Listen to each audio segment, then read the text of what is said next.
Hello, my name is Dan and I'm the art director at Phase 2 Games. I'm here to take you through a small section and demonstration of our soon to be released game Battle Hunters for Nintendo Switch and on PC through Steam.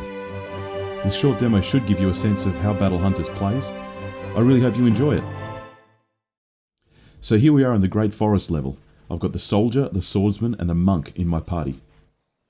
We've discovered a portal here and we have to power it up somehow. We only have one of the 2 power prisms required to power it up, so we're going to have to find another one. There's a big cave off to the side of this clearing that we haven't explored yet. Let's head inside and see what we can find.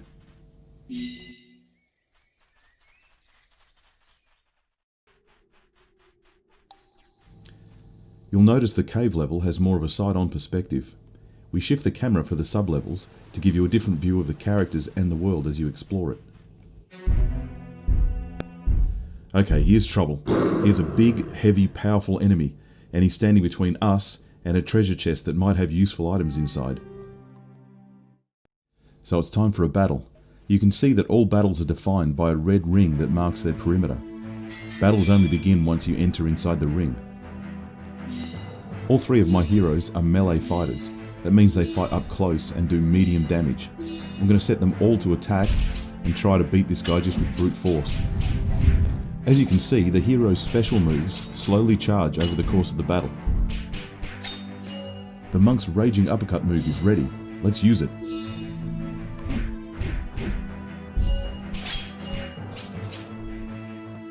Now I'm going to move the swordsman around to the side to keep him out of the ogre's range. Then deploy his spirit sword move, a floating magical sword that attacks by itself until it eventually times out and disappears. I can see the ogre winding up for a heavy attack. I'm going to move the swordsman to a safe distance. That was the ogre's earth tremor.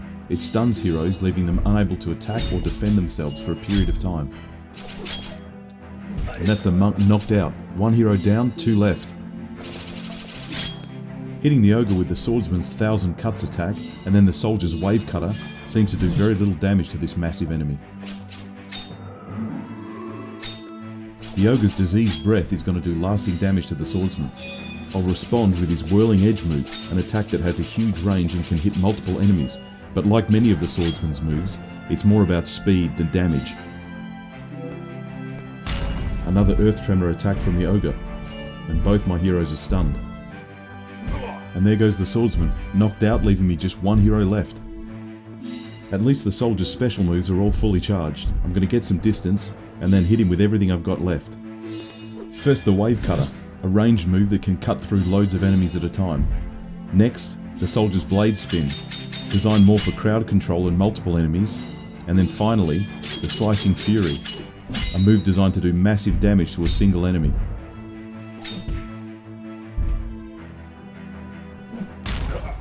Unfortunately though, it's just not enough, and with a final earth tremor attack, the battle's over and my party's been defeated. So that strategy didn't work very well, using 3 melee heroes against a single powerful monster.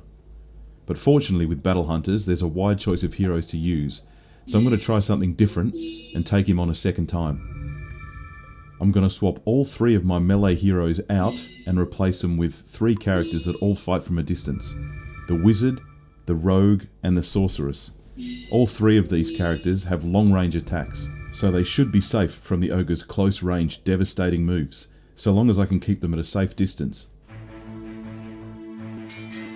So from the start of the battle I'll take a different approach. I'm going to spread the heroes out across the battlefield so the ogre doesn't have a single cluster of targets to attack.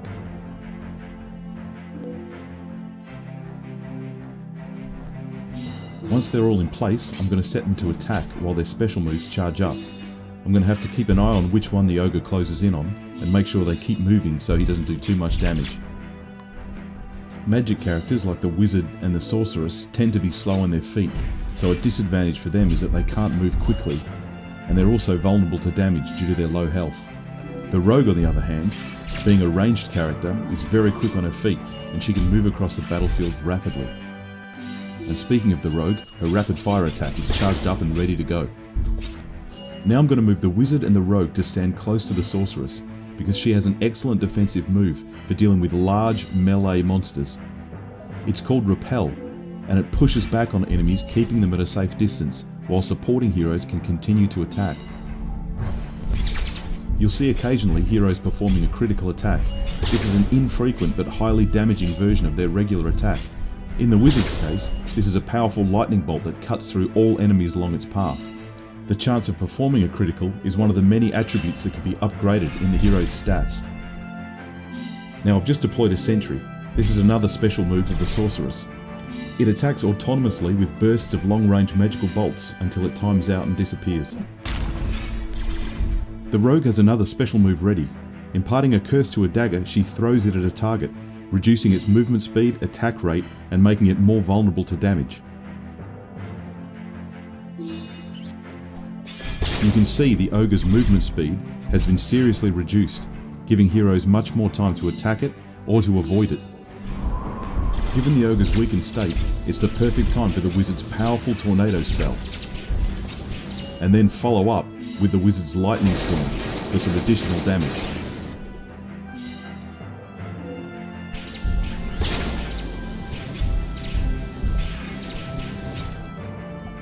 Keeping the heroes constantly at a safe distance, it's time for the wizard's Shocking Orb. Shocking Orb will electrify an enemy target, incapacitating them and doing constant damage over a period of time.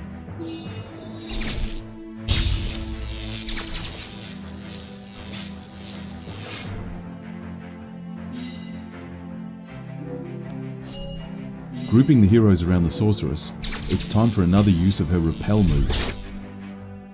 The ogre is looking pretty low on health, so while we've got this opportunity and he's held at a safe distance, it's a good time to do as much damage as we can and try and finish him off. So let's use every special move we've got left and see if we can't put an end to this brute.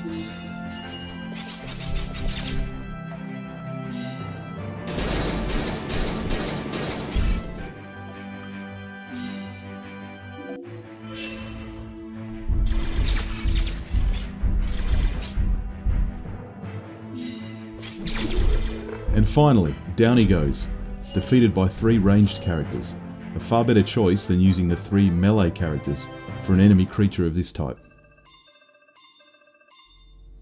Now that the ogre's been defeated, the way is clear to go and investigate that chest and see what items we can find.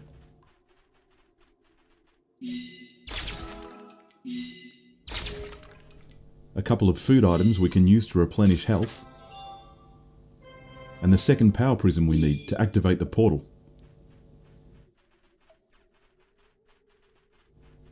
So let's head back to the cave entrance, out into the forest, and make our way back to the portal.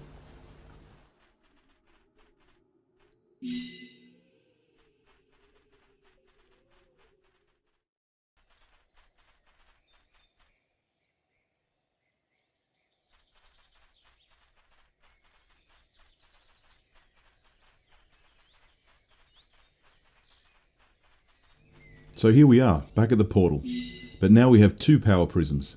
We should have no trouble powering it up and then activating it. Once activated, we can enter the portal and move on to the next part of the game.